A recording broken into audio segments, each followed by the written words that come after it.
So go and check. There's no place in Nigeria that there is a case filed about Mr. Peter Obi. He has served for 8 years in government. He rendered account.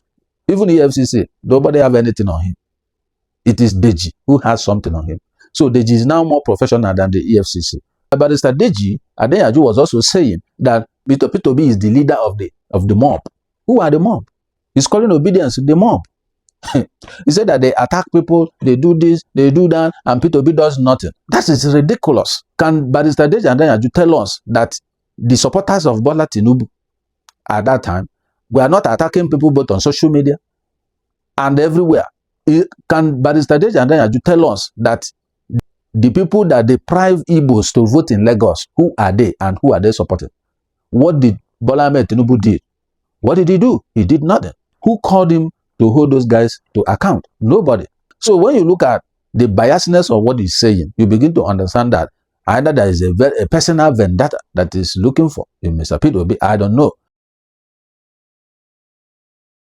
Hello, my people. Welcome to my channel. This is Andy Media TV, bringing you trending stories.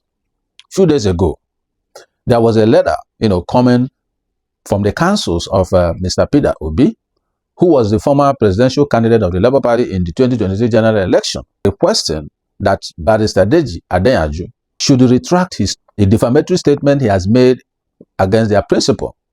So in the wake of 2022, dovetailing into the 2023 general election, there have been a lot of publications by Barrister Deji Adeyanju on his social media handles, both on X, formerly Twitter, and on Facebook, stating that Mr. Peter Obi is a fraud, that Mr. Peter Obi is a liar, that Mr. Peter Obi invested state funds into his family business, and a whole lot of, kind of statements.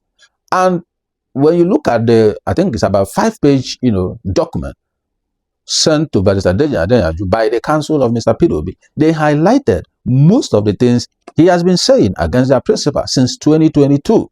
All these items were listed in this letter, and they requested him to retract those statements, issue an apology, and publish it in 3 national dailies.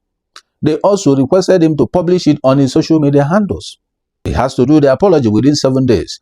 Otherwise, they're going to sue him to court for defamation. And that is, they're going to demand him to pay for all the legal fees that will be incurred during the process of litigation.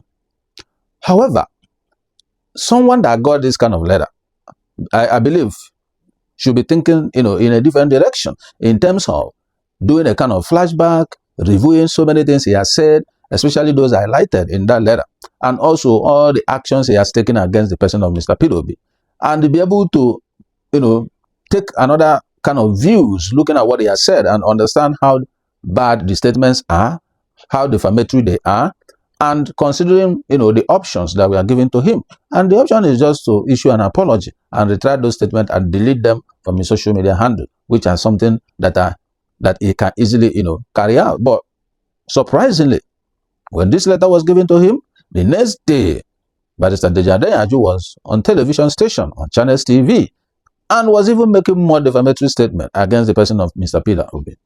And he was also beating his chest that all he has said, he knows what he has said and is ready to battle with Mr. Peter Obi in court. And he said in his word, let Mr. Peter Obi do his worst. That's exactly his word on Channels television. So many people were like worried. Why is he doing what he's doing? In fact, there was a question, from the anchor on Channels TV asking him, why are you doing this to Mr. Peter Obi? Are you supporting the APC? Are you working for the APC? That is the ruling party.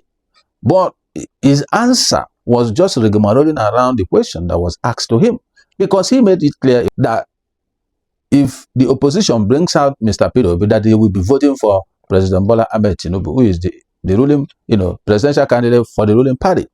The point now is he has right to vote for anybody he wants to vote for. He has right to choose whoever he wants to lead him. He has that right to exercise his franchise. That is the point. We are not debating that. But the bone of contention is that, why are you defaming Mr. Peter Obi? Why are you speaking a whole lot of bad things about him that are not factual, that are not true? Now, I'm going to take these things bit by bit so that we begin to understand that many things he has been saying has been debunked since 2022. 2023 and beyond. Mr. Peter Obi himself has been on different television stations, on different interviews. He has clarified a lot of things that these guys have been pushing as a narrative. We weren't surprised because in 2022, that was the narrative they created when they saw that Mr. Peter Obi has become a threat to their candidates, to the candidates of other party. Because the obedient movement was around him, giving him all the support that is needed. Even many Nigerians in the diaspora were also supporting him. And you may recall that in 2023, the slogan of Mr. Peter Obi when he was the presidential candidate of the Labour Party is that Obi no dey give shishi. That is to say, Mr. Peter Obi doesn't give bribe. He doesn't give money to win your support. So the support base he has in the body called obedient was organic. They like him as a person. They like his screen record. They like his visions and his thoughts on how to fix the nation. And that is what drew them around him, which many people did not like. Many people thought, oh, in 2023, he's not going to even score 1,000 votes as a presidential candidate. They said, oh, Mr. Obedience are just 3 people in a room tweeting. That's what they said. But at the end of the election, he came third according to INEC, and he scored over 6 million votes. That shows you that it is not just 3 people tweeting in a room, that Mr. Peter Obi represents a tsunami. And they all acknowledge, all the PDP, the APC, they acknowledge that his movement was tsunami in nature. Because they won even Lagos State, where the incumbent president came from. They won Federal Capital Territory. They won even the polling booth in the Aso Rock, where the president resided. And the president at that time was a Progressive Congress, president. That is the ruling party. That shows you that his organic relationship with the obedient is a force to reckon with. Now let's look at what Deji Adeyanju has said, and let's bring up things that have been said to clarify or debunk what he has said. First, he said that Mr. Peter Obi is a liar, that he swore that he will not leave APGA. But today, he left APGA and joined PDP, and left PDP to join Labour Party, and that is even part of the ADC coalition as we speak. That's fine. That's his view. But what is the truth? And what is the fact? And what is the reality? The reality is that Mr. Peter Obi, as a person, has debunked this information, stating that what he promised was, as far as his APGA governor in Anambra State, he will not decamp from APGA to join another party as a governor. That he won the governorship seat as an APGA candidate, and they will serve all through his term, being an APGA party member. And they fulfilled that promise, serving 8 years as APGA governor. He left APGA a few years after, when he left the seat of power in Anambra State. So, what Barrister Deji is saying and what is the situation, they are two different things altogether. He never promised to live and die in APGA. He only promised that he will not decamp, just like we saw in Delta State, where Sheriff decamped from PDP as a governor and took that mantle of PDP to join APC. We saw it happen in Akwa Ibom. Governor Eno also decamped as a PDP governor and took the mantle of PDP to join APC. That is what Peter Obi said he will not do, and he never did it. So whatever Mr. Barrister Deji Adeyanju is saying is contravening what Mr. Peter Obi said. And because of lack of understanding of the promise Mr. Peter Obi made to APGA, he called him a liar. Is that the reason we call him a liar? He made a promise, he knew the promise he made, and he came on air to confirm that this is the promise I made and I fulfilled it. He did not break his promise. So why calling him a liar consistently since 2022 to date? That's by the way. Now let's speak another point. He said that Mr. Peter Obi invested the state fund into his family business. That is what he said. I don't know about that. And Mr. Peter Obi has made it clear that there's no time he invested any money in his family business. He invested money to set up the brewery in Anambra State, which they are using to mock him today, despite the fact that that brewery has become the #1 big earner of IGR for the state, internally generated revenue. So, because they don't like him as a person, because he's a unique and peculiar politician who does not do politics with money, who tries to win the heart and soul of the people by his vision and his drive to make Nigeria work. Like he always said, I'm not desperate to be president. I'm only desperate to see Nigeria work. That is what he always said. So the fact remains that Barrister Deji Adeyanju should be ready to provide all the documentations that shows that Mr. Peter Obi moved money from the state coffers to invest in his family business by the time they get to court. Since he has said it clearly that he's not going to tender any apology, that he's ready to face them in the court of law. Remember, he who alleges must prove. So it downs on him to provide the proof in court. All the documentation that detailed how money was moving from the state coffers to Mr. Peter Obi's family business. All of us are waiting to see it happen. In continuation of this point, I want to make it clear that when Mr. Peter Obi was governor of Anambra State for 8 years, he was impeached by the House of Assembly. And one of the reasons for impeachment was because he's saving money on behalf of the state. They want him to collect allocation, collect IGR, and share it as usual. That has been the trend of the Nigerian system. Even the Constitution allows that. There is no place the Constitution requires them to save anything from every revenue that enters the coffers of government every month. They share all through FAC. So, Mr. Peter Obi said, no, nobody survives without savings. And they began to save money for the states. And at the end of his 8 years, Mr. Peter Obi was able to save $500 million in 3 banks. That is $150 million put together. And he saved another $10 billion put together in the 3 banks as well. And those monies were there. It was written in his handover note to his successor, Willie Obiano, who took over the mantle of leadership when his tenure ended. And at that time, the current governor of Abia State, Governor Alex Oti, was one of the MDs of one of the banks.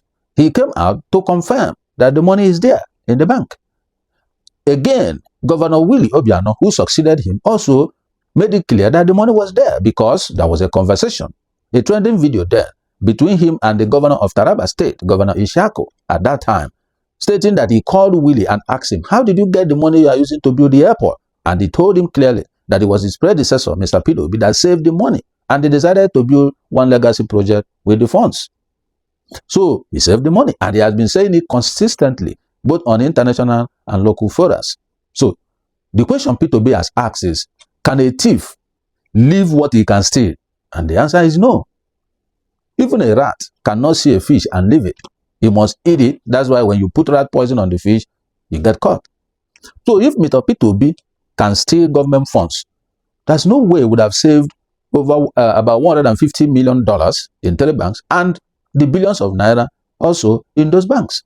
He would have taken all. He has the capacity to do so and write them off, just like every other governor does. Most of the governors, when they leave power, what did they leave behind? They leave debt. But Peter Obi cleared all the pensions, gratuities, and salaries he inherited from the predecessor, who was, taken out, Chris Ngige at that time. He paid them all. And he beat his chest, saying it in different forums, that when he left office, he did not owe any contractor who has finished his job and the certificate is ready. He did not owe any supplier. He paid them all. And there's no contractor or supplier who has come out to say he was owned by Mr. Peter Obi. So the point I'm trying to make here is that Mr. Peter Obi is a unique politician. And that's why it looks like a mystery to most of these people. And what they think about is looking for any propaganda to malign his image and his personality. And because he's a gentle person, he always seeks for peace. No matter what you do to him, he still calls you my elder brother, my younger brother. He doesn't care what you say. He doesn't care what you do to him. You are just one piece. He's a very simple person who does things for himself, by himself. So, people were wondering, why are all these attacks and propaganda on him? Again, in one of the points the councils were mentioning was that he called him a religious bigot. Because there was, I think, around 2023 election, there was a audio, message that was circulated where they said he was speaking to a renowned man of God, Bishop David Oyedepo, and he was telling him that 2023 election will be a religious war where he was seeking the support of the churches. And this audio has been debunked as AI generated because most of the things in that audio were not discussed during the time he had a conversation with the bishop. Peter Obi acknowledged that he had a conversation with the bishop, but what they are saying in that audio was not discussed. The videos are there. The interviews he had were there. But this guy continued since 2022 to be pushing the same narrative till date. This is 2025. What does he want to achieve? We are yet to know by the time the matter gets to court. Then the most worrisome part was that Barrister Deji said that he went to meet Mr. Peter Obi. They had engagement where they sat down to have a conversation. But at the end of the day, while he was leaving, there was a journalist with them there who brokered the meeting. So by the time they were leaving, he said that Mr. Peter Obi gave him an envelope. Thank you for coming. You know what that means? That means he gave him some money in an envelope, right? Trying to woo him, kind of to support him and stuff like that. When I had that information, I laughed because I know that it cannot be possible. Because Peter Obi, his lifestyle does not represent that. Don't forget that one of the reasons of his impeachment was because he refused to inflate the state budget.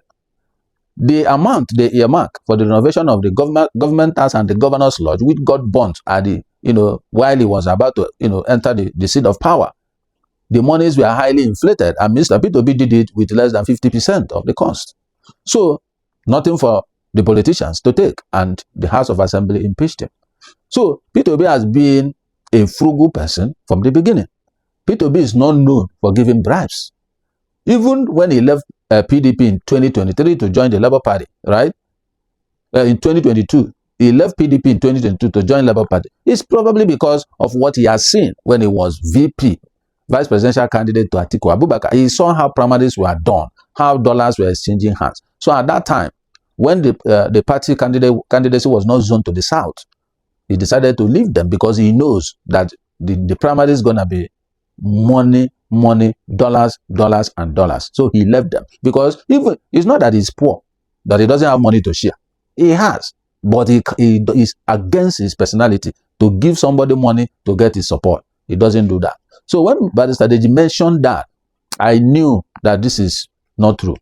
But let's not go too deep into that, because the journalist who brokered the meeting, who was there with them from the beginning of the meeting to the end, and he left with Barrister Deji Adeyanju, both of them left together after the meeting. The guy has come out since 2022 to debunk that story, that there is no exchange of anything. That in fact, when he had the information from Deji posting this stuff on social media, that he called him to say, did you guys meet for the second time? And he did not respond to him. As far as that meeting where Deji and Peter Obi met, the journalist was there, and there was no exchange of anything. There was no exchange of any envelope, not to talk of anything on that meeting. And the guy has made the publication, and he has come out again now for the second time to still reaffirm what he has said in 2022. That means Mr. Peter Obi did not offer him anything. So I don't know where the claim is coming from, but at the court, he has to provide evidence, either pictorial evidence or video evidence, where Mr. Peter Obi is giving him the envelope. He has to provide it in court. So he who alleges must prove. While joining us in the studio, I'm glad to have former political editor with this newspaper and media advisor to previous PDP National Chairman, Ike Aboying. He's also a political associate of Peter Obi. Thank you so much for joining us. Thank you for inviting me. Yeah, I mean, you've issued a statement trying to clarify what actually happened. I mean, can you reflect on that meeting between Peter Obi and Deji Adeyanju? And you have said that Deji had wanted a ticket for the Ahmad Buhari federal constituency to be given to him by the Labour Party. But of course, maybe because he didn't get that, that could have led to this kind of comments. Well, I wouldn't want to go into insinuating from that angle. I was actually at the meeting, not only at the meeting, but I brokered it. When I was in PDP, I headed a media committee to revive PDP. And at that time, some of these activists were coming around, and Deji was among them. That was when I met Deji, and we cultivated a relationship. So immediately after Mr. Peter Obi got the Labour Party ticket in May 2022, the euphoria of that time, Deji was contemplating running for House of Representatives for Abuja. And I felt that the Labour Party needed somebody like him who is young and activist, popular, and all those things. And I discussed it with Obi. I said, look, we need somebody like this who can try to arouse the public. And arranged for us to meet. And the three of us met in the night. And we discussed amicably. Obi, as usual, welcomed the meeting and explained his life, how he came into politics and why, what he has done and all those things. After explaining, Deji was also touched. He started his own story and talked about how the mother played huge impact on him and all that. Yeah, the mother case that was filed against him. No. Or his own mother. Oh, okay. I thought you understand? No. I didn't have it. Okay. We didn't discuss any other thing except after Obi finished his story, Deji now told his own story. And at the end of the day, we left there. It was a long discussion and a very friendly discussion. Because before then, Deji was in the public space, various statements and all that, supporting that this is the best man for this job. So it was based on that the meeting was even brokered in the first place. And after the meeting, 4 weeks after, he issued a statement, tweeted that Obi told him in that meeting that invested government money in his family business. That's the Anambra State government. Yes, government money in his family business. I couldn't imagine whether it's the one I attended. And you were there all through. Was there also any offer of monetary inducement? I was there. Not only that I was there, I left there with Deji. Interesting. So when I saw that statement, my initial reaction was that could they have met without me? Somewhere else apart from that meeting. You understand? Because the way he presented it was so assertive that it would be difficult for you to begin to doubt whether it's the one who participated. So I called Deji. I said, what happened? Did you meet with Peter Obi in another place after I left or another place?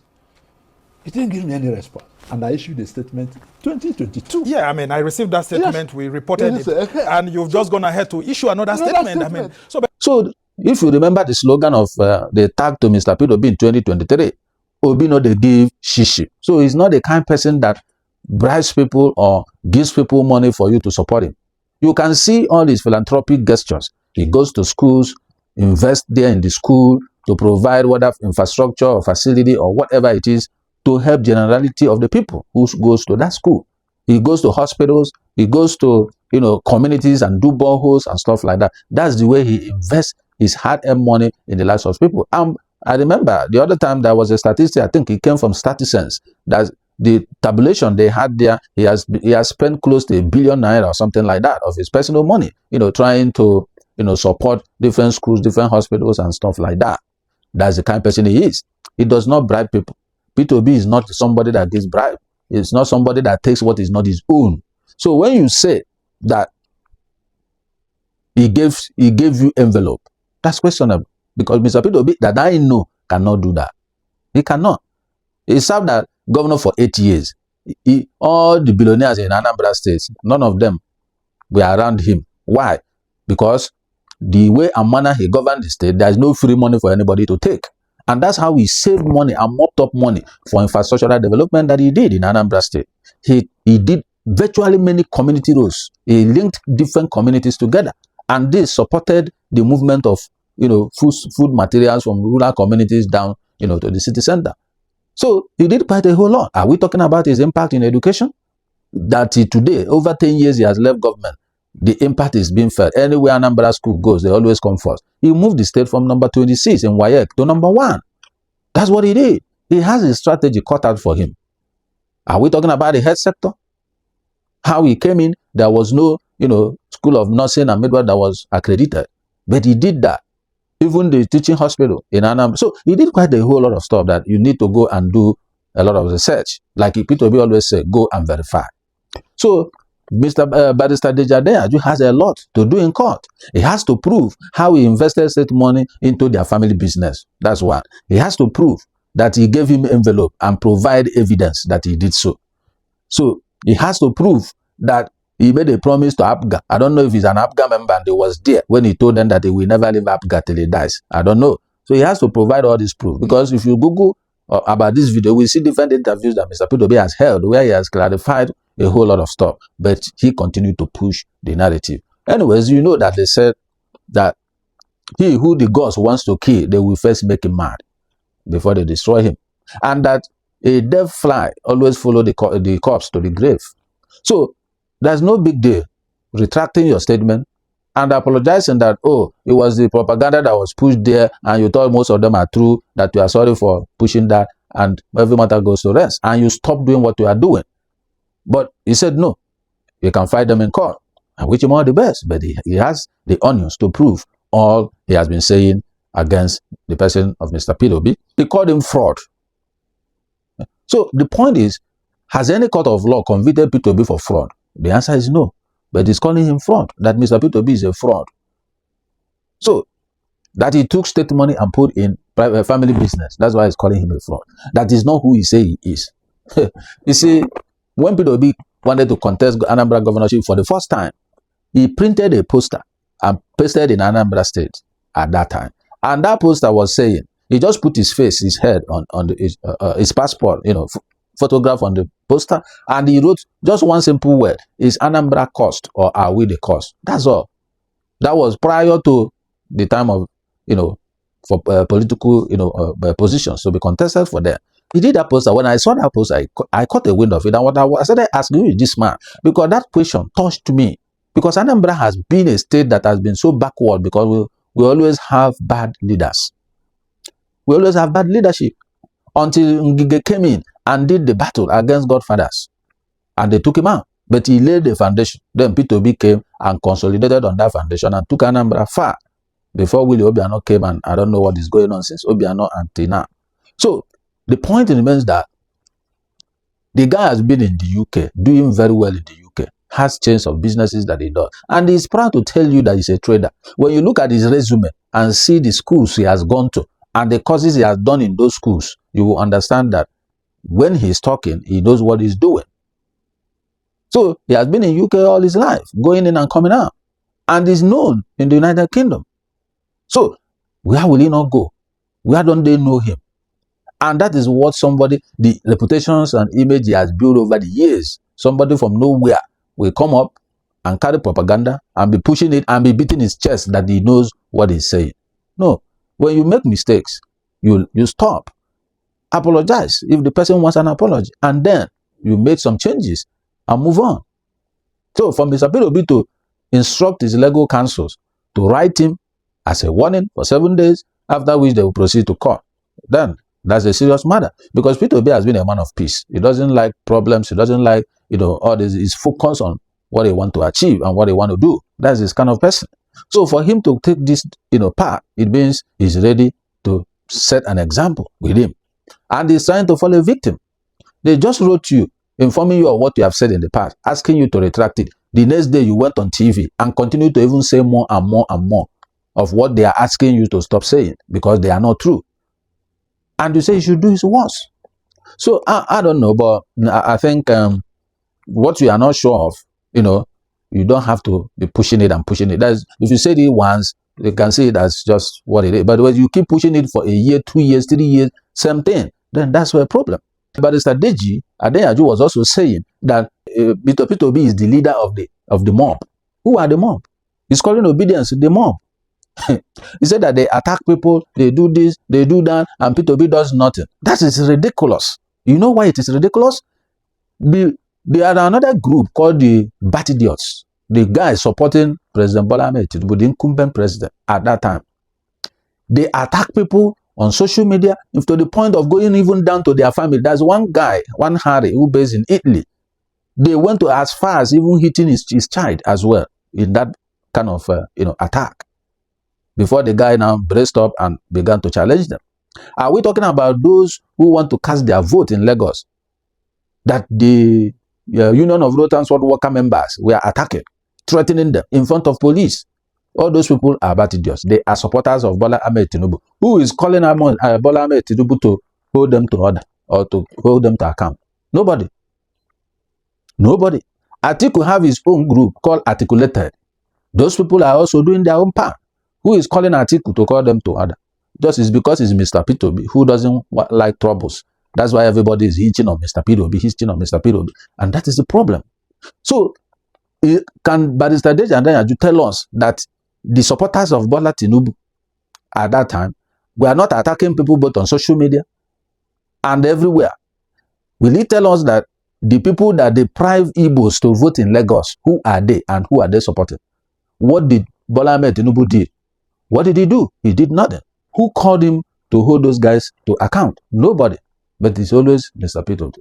So when you look at the biasness of what he's saying, you begin to understand that either there is a personal vendetta that is looking for in Mr. Peter Obi. I don't know. Because if you are asking him to call the obedience to order, you should also be asking Bola Ahmed Tinubu at that time to call the battalions to order, or Atiku to call articulated group to order. It's not just Peter Obi. So I don't know what all these things is all about. I don't think they are necessary. I don't think that maligning somebody's credibility, especially someone who has worked so hard. So go and check. There's no place in Nigeria that there is a case filed about Mr. Peter Obi. He has served for 8 years in government. He rendered account. Even the FCC, nobody have anything on him. It is Deji who has something on him. So Deji is now more professional than the EFCC. I don't know what he intends to gain in this sense, but whatever it is, we will see by the time the matter is the court. You have to prove in court all the things you have said. That's the meaning. So if I were him, I would have, through that journalist, seek for platform, reach out to them, apologize to them, and reach a compromise with them, and this whole thing goes off the air. But if you feel that, oh, he has the muscle to run it in court, I wish him all the best. But wisdom is profitable to direct, and that's just the honest truth. So I don't think it's going to be easy for him, because all these things he's saying were just banter that people are pushing on, social media. Narrative that many influencers who were paid at that time were pushing on the social media, generating all kinds of stuff to push against Mr. Peter Obi, just to sway people's vote from him. And you now begin to push it consistently as if it's true, but it's not. Most of these things he's saying, I have seen the videos, I've listened to Peter Obi's interviews where he clarified a whole lot of all this talk. So they are not even new.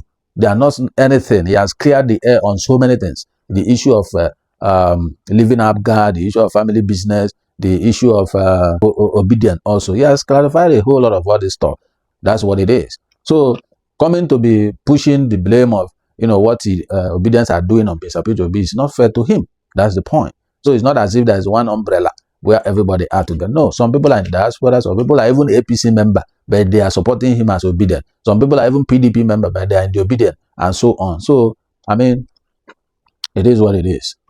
But you're talking about political prostitute. Peter Obi is just a member of APGA, left APGA to PDP, and from PDP to Labour Party, right? There are people who have moved from, well, if you call Peter Obi political prostitute, what would you not call Atiku and all the rest of the other politicians who are jumping from one party to another, back and forth, back and forth? So he has right to join any party he wants to join. He has right to, if the party is joining, the ideology is no longer aligning to what he believed in the party, he has right to leave. That is the point. And even Mr. Peter Obi has said it, that you can leave your party when you are not holding position. But if you are holding position and leave your party, you are supposed to relinquish that position. Just like the governors that were decamping from PDP to APC, they are not supposed to still hold the position, because PDP cannot spend money, spend time, spend resources, work for you, and you win the slot, and you are sworn in. In the next couple of months, you just decamp to another party and take all their effort and go to another party. It's not making sense. So the law needs to be amended. As a governor, as a president, as a local government chairman or whatever, if you decamp and join to another party, you lose your position as a lawmaker, whether National Assembly or State Assembly. It's only applicable to State Assembly for now. You're supposed to go around the whole political seats. When you decamp, you lose your seat. That will make people to remain in their party until they finish their tenure. That's what it should be. Because it's unfair to the party who gave you the platform at the end of the day. It's very, very unfair. Anything you are doing and saying on social media, you need to be very careful, research your information before you put it out there. If it's not coming from a reliable source, please don't use it. All right? So let's watch and see how the whole game plays out at the court, since Deji has sworn that he will beat them in court. So we wish him all the best in court, and I do hope that at the end of the day, he will provide evidence. So guys, my comment section is open for you to drop your comment at the comment section. And then, if you are new to my channel, please don't forget to like and share this video, and also subscribe to my channel, and hit the notification bell so that when my next new video drops, you'll be among those to be notified. Thank you for watching. I will see you in my next video. Do have a wonderful day. See ya.